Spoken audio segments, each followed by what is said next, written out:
बच्चों कैसे हो। आज हम करेंगे कार्यपत्रिका 53 दिनांक 24/3/2022 कक्षा 6ठी से 8वीं। विद्यार्थी का नाम, आपको अपना नाम लिखना है। शिक्षक शिक्षिका का नाम, आपको अपने सर या मैडम का नाम लिखना है। थीम है जल प्रदूषण। यह बात एकदम सही है कि अगर पृथ्वी पर जल ही नहीं होगा तो जीवन नहीं रहेगा।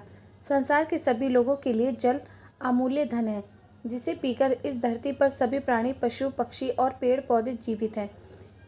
पर इस जीवन के लिए जल को शुद्ध होना भी अनिवार्य है। शुद्ध जल के लिए जल के स्तर जैसे नदी, झरने, झील, तालाब को भी प्रदूषण से मुक्त रखना होगा। जल प्रदूषण की समस्या को जानने से पहले हमें जल प्रदूषण का अर्थ समझाना। कुआं, तालाब, समुद्र आदि में दूषित तत्व आकर मिल जाए तो उस स्थिति को हम जल प्रदूषण कहते हैं। ये दूषित और जहरीली तत्व प्रकृति और मानवीकरण कारणों की वजह से जल में जाकर मिल जाते हैं और जल को दूषित बनाते हैं, जिस वजह से जल अपना प्राकृतिक गुण खो देता है। आसान शब्दों में इसे ऐसे समझाया जा सकता है कि जब हम किसी भी प्रकार के कचरे को सीधा जल में फेंक देते हैं तो इससे जल प्रदूषण होता है। जब जल में जानवरों का मल, जहरीली औद्योगिक, रासायनिक, घरों और कारखानों का कचरा जैसे पदार्थ जाकर मिल जाते हैं तो हमारी प्राकृतिक जल स्तर जैसे झील, नदी, समुद्र, भूमिगत जल स्तर आदि प्रदूषण का शिकार बन जाते हैं, जिसका मनुष्य और अन्य जीवों पर गंभीर और घातक प्रभाव पड़ता है। यदि समय रहते इस बढ़ते हुए जल प्रदूषण की समस्या की ओर हमने ध्यान नहीं दिया तो एक दिन ऐसा आएगा जब पूरा देश जल संकट और सामना कर रहा होगा। ठीक है, देखिए इसका पहला क्वेश्चन, इस कथन को बोलकर पढ़िए और अपने माता पिता एवं परिवार के सदस्यों को सुनाइए। देखो बेटा, ये जो हमने स्टोरी सुनाई है आपको, ये आपको पढ़नी है और अपने माता पिता को सुनानी है। ठीक है, जल प्रदूषण के ऊपर है ये। चलिए सेकंड क्वेश्चन देखते हैं। ये रहा सेकंड क्वेश्चन।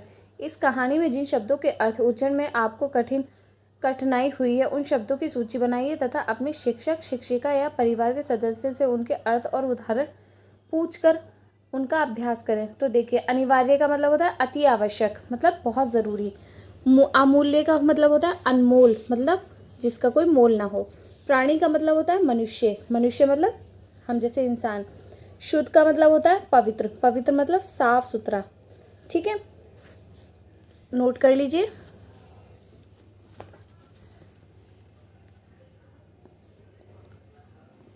चलिए थर्ड क्वेश्चन देखते हैं। थर्ड क्वेश्चन, जल प्रदूषण को रोकने के क्या उपयोग हो सकते हैं? अपने साथियों, शिक्षकों, शिक्षिकाओं से चर्चा कर लिखिए।